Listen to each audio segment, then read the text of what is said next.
بسم اللہ الرحمن الرحیم۔ تمام تعریفیں اور تمام شکر اللہ کے لیے ہے۔ تمام بادشاہت اور تمام خالقیت اللہ کے لیے ہے۔ میں ہر قسم کی خیر کا اللہ سے سوال کرتا ہوں اور ہر قسم کے شر سے اللہ کی حفاظت اور پناہ چاہتا ہوں۔ جزا اللہ عنا محمدا ما ہوا اہلہ۔ لا تعداد بے پناہ جس سے اللہ خوش ہوں اتنے درود اور سلام اللہ کے محبوب حضرت محمد صلی اللہ علیہ وسلم کی ذات پر۔ سب سے پہلے اس کے بعد میں اپنے والدین کو، اپنے پوتے حافظ ابو بکر بن شعیب ندیم اور اپنے نواسے محمد بن زاہد مدثر کو قرآن مجید مکمل حفظ کرنے پر مبارکباد پیش کرتا ہوں۔ اس کے بعد ان دونوں کے والدین کو، کیونکہ ہر ماں باپ کو یہ دلی خوشی اس وقت نصیب ہوتی ہے جب ان کی اولاد قرآن کریم کی تکمیل کرتی ہے۔ برادر کبیر حضرت قاری محمد شعیب ندیم دامت برکاتہ اور بھائی حضرت مولانا محمد زاہد مدثر صاحب دامت برکاتہ کو مبارک اور برکتوں اور اللہ کے فضل و کرم کی دعاؤں کا ہدیہ اور تحفہ پیش کرتا ہوں، اور اپنے والدین کی قیامت تک آنے والی مکمل اولادوں کو قرب قرآن کی دعا دیتا ہوں اور دعا کرتا ہوں اللہ ان کی اور میری پوری نسلوں کو قرآن کی خدمت کے لیے قبول فرمائے۔ اے اللہ، ان دعاؤں کی قبولیت کا سوال کرتا ہوں، اپنی بے پناہ رحمت سے قبولیت عطا فرما۔ قرآن کریم پڑھنے کے بالخصوص حفظ اور بتجوید پڑھنے کے بہت زیادہ فضائل ہیں۔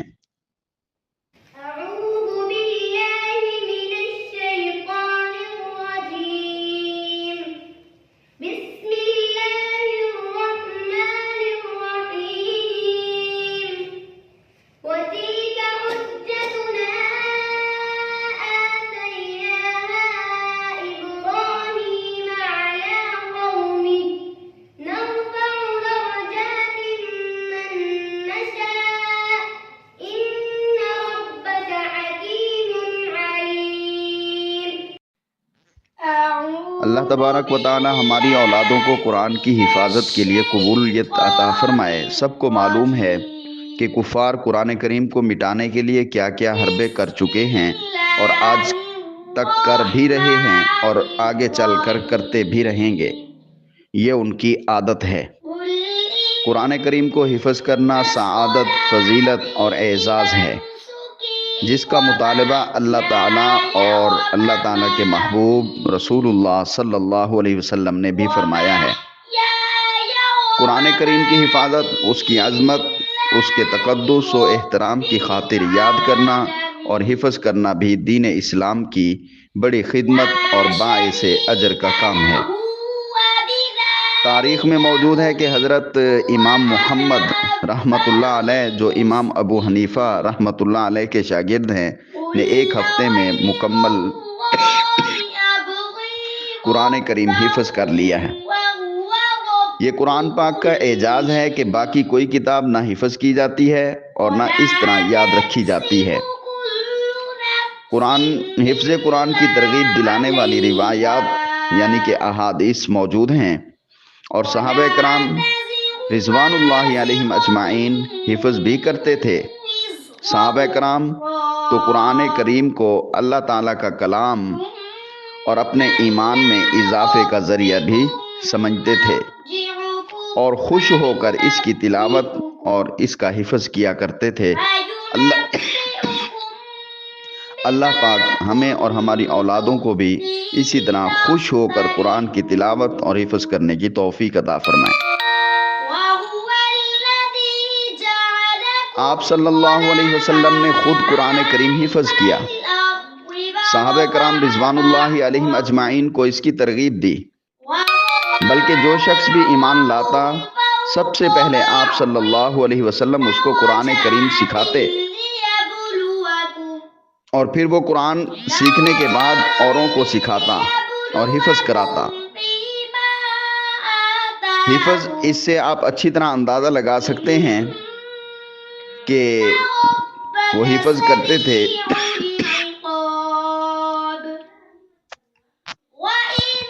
کہ ہزاروں صحابہ کرام قرآن کریم کے حافظ بنے۔ ایک غزوہ کے اندر 70 قاری شہید ہوئے اور جنگ یمامہ میں 700 قرآن کریم کے حافظ شہید ہوئے، جس پر حضرت عمر رضی اللہ تعالی عنہ نے حضرت ابوبکر صدیق رضی اللہ عنہ سے عرض کیا کہ قرآن کریم کو کتابی صورت میں بھی محفوظ کر لیا جائے،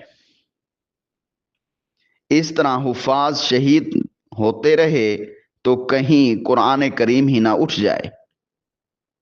یعنی ان کو فکر تھی کہ ویسے بھی حفظ رہے اور حفظ کی صورت میں محفوظ رہے، اور اس کے ساتھ اب کتابت بھی کر لی جائے۔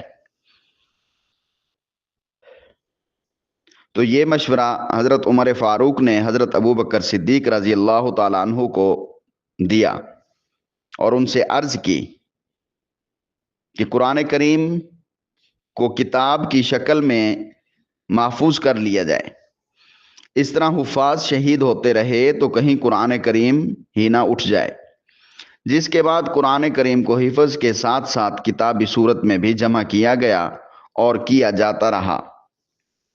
امام قرطبی اپنی تفسیر میں لکھتے ہیں، امت اور اہل سنت کے ائمہ کے درمیان اس بات میں کسی کو کوئی اختلاف نہیں ہے کہ قرآن کریم اللہ تعالیٰ کے اس کلام کا نام ہے جسے حضرت محمد صلی اللہ علیہ وسلم بطور معجزہ لائے ہیں، اور وہ سینوں میں محفوظ ہے، زبانوں سے پڑھا جاتا ہے اور مصاحف میں لکھا ہوا ہے۔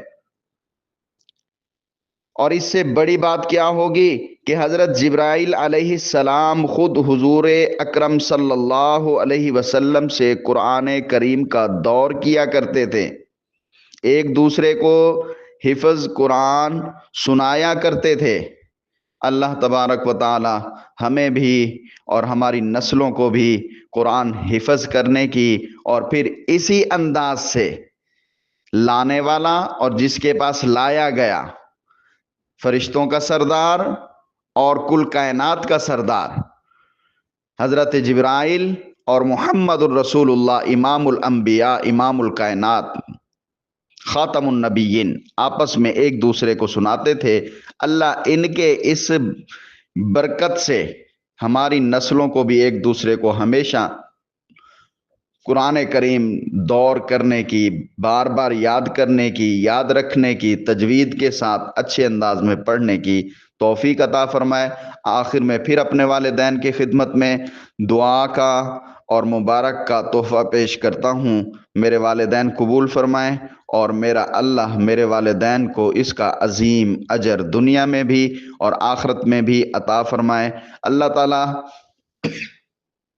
میرے والدین کو ہر قسم کی بیماری سے مکمل شفا عطا فرمائیں، مکمل طور پر برکت عطا فرمائیں، اور اللہ تعالیٰ میرے والدین کو دنیا اور آخرت میں سرخرو فرمائیں، ان پہ رحم فرمائیں، جیسا کہ انہوں نے بچپن میں ہم پہ مہربانی کی، ہماری پرورش کی، اور انہی کی محنتوں، پرورشوں، کوششوں کا نتیجہ ہے کہ آج ان کے پوتے اور نواسے بھی ماشاءاللہ حفظ قرآن سے اللہ کی نظر میں مالا مال ہو چکے ہیں، اللہ کا کلام، اللہ کی باتیں یاد کر چکے ہیں، اور پیارے پیغمبر صلی اللہ علیہ وسلم کے فرمان کے مطابق تم میں سب سے بہترین، تم میں سب سے اعلیٰ، تم میں سب سے عرفہ، تم میں سب سے بلند، تم میں سب سے عظیم، تم میں سب سے زیادہ